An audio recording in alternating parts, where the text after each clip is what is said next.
delegation here to our country, and we've expressed to our kid for our 100,000 veterans.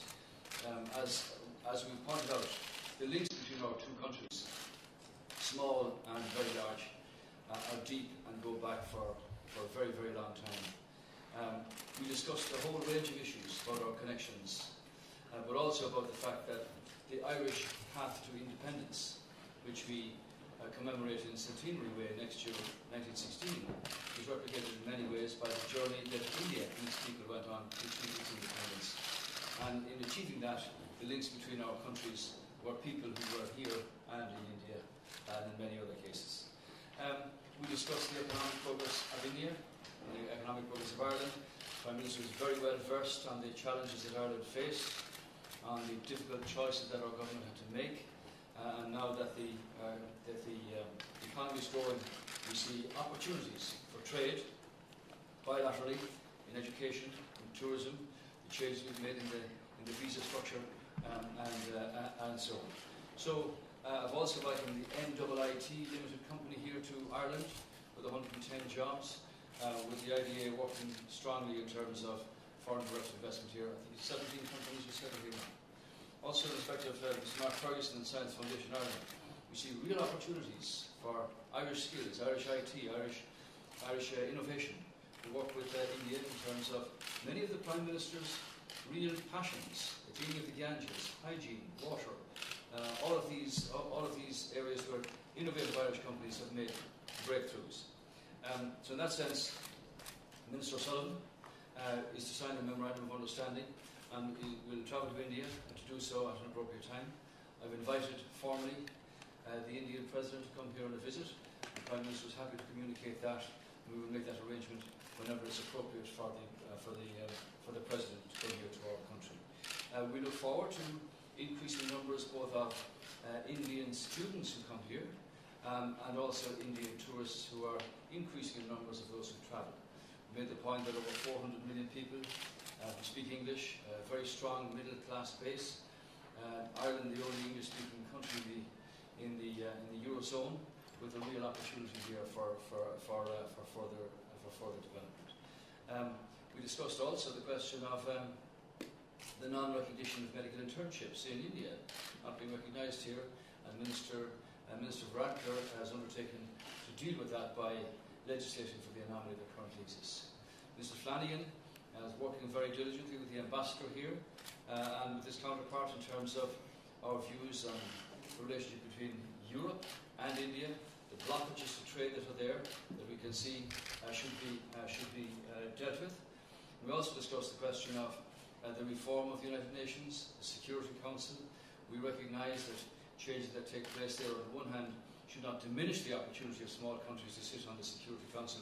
On the other hand, should recognise the geopolitical realities of massive countries with power bases like India, and we will work diligently through the Minister and his counterparts in that regard. We pointed out Ireland's very strong record in terms of humanitarian relief and peacekeeping missions around the world, our 60th year of involvement in that, and that since the UN was founded practically, Ireland's always had a presence somewhere on the planet dealing with humanitarian or peacekeeping issues. Currently we just sent the latest number of troops to the Golan Heights, which is a sensitive area. And I explained to the Prime Minister at a private meeting of our own history, of our understanding of what it is to live on another man's shore, of what migration actually means, of our own people having lost thousands to the Atlantic after the Great Famine, and that we understand what it is that the Syrian refugees are driven to cross the Mediterranean. We've sent down our naval vessel down there for a thorough trip on humanitarian issues. So we've enjoyed the conversation. Again, Prime Minister, it's our privilege, real privilege, to welcome you here, and we assured ourselves on behalf of the peoples that it would not be 60 years again before the link is made at Prime Ministerial level, whoever represents that, between Ireland and India and Ireland. So thank you very much.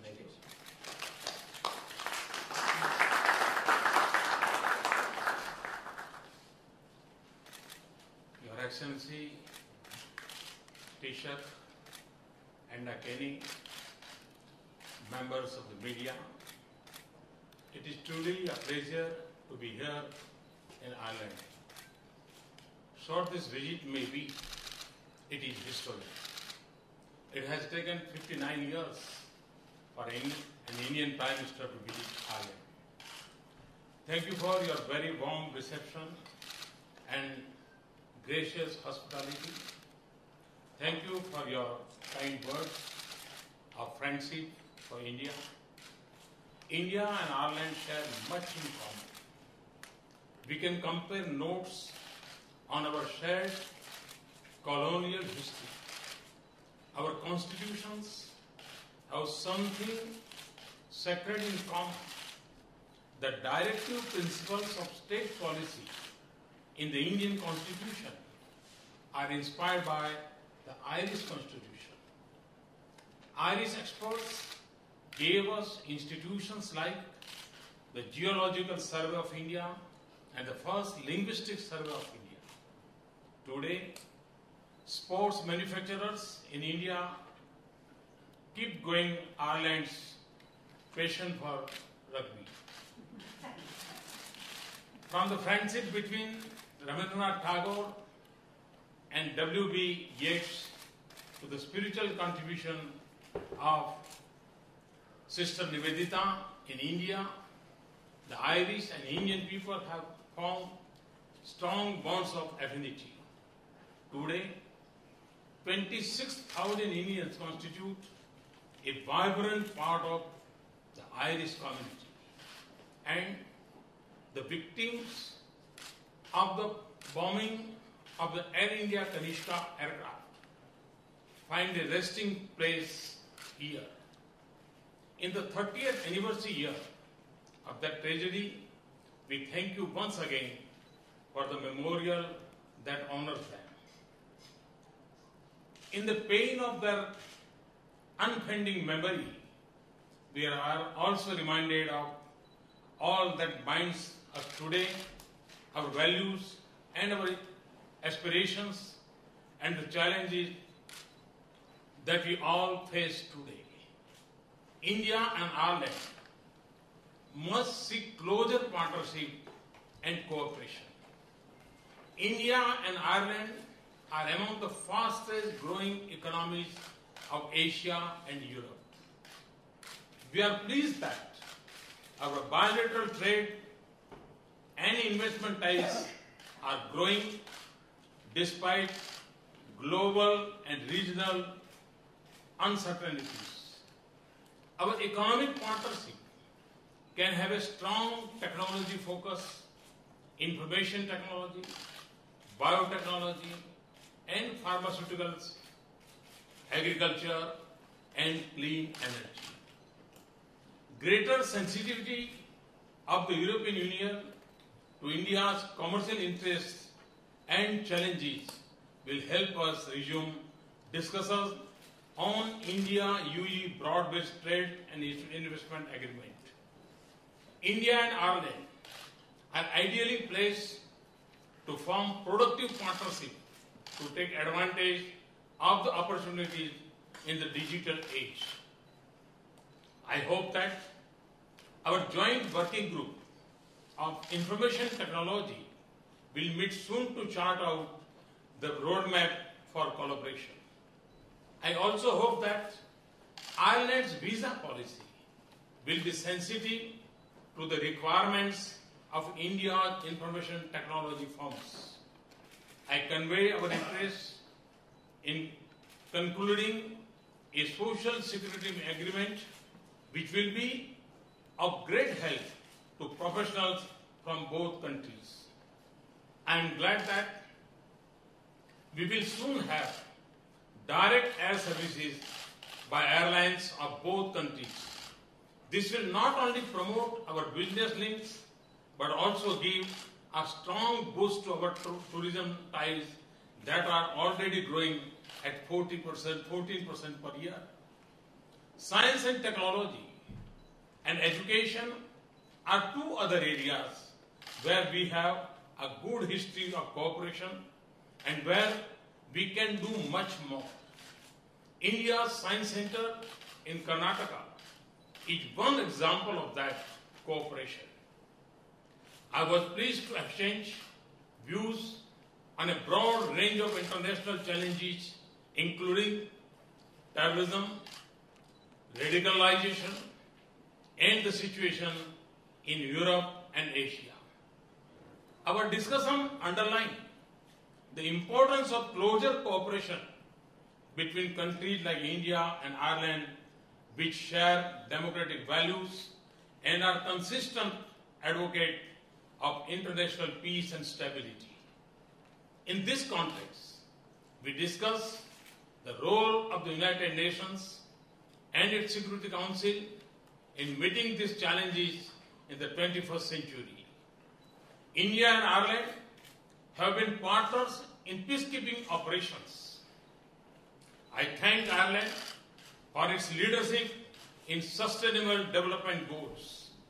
I sought Ireland's support for the reforms of the UN Security Council within the fixed time frame, in particular for successful conclusion of intergovernmental negotiations in the 70th year of the United Nations. I also sought his support for India's permanent membership of the Reformed Security Council.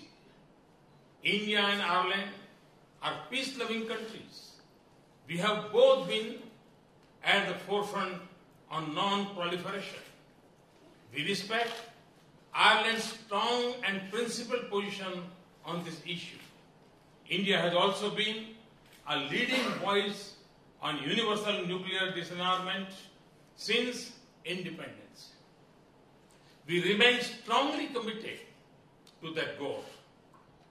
Our credentials and record non-proliferation are second to none. Ireland's support was crucial for India's specific exemption from the nuclear suppliers group in 2008. With rapid growth in India's enormous energy demand, it has opened a big option to pursue a sustainable development path. I have now sought Ireland's support for India's membership of the NSG and other international export control regions.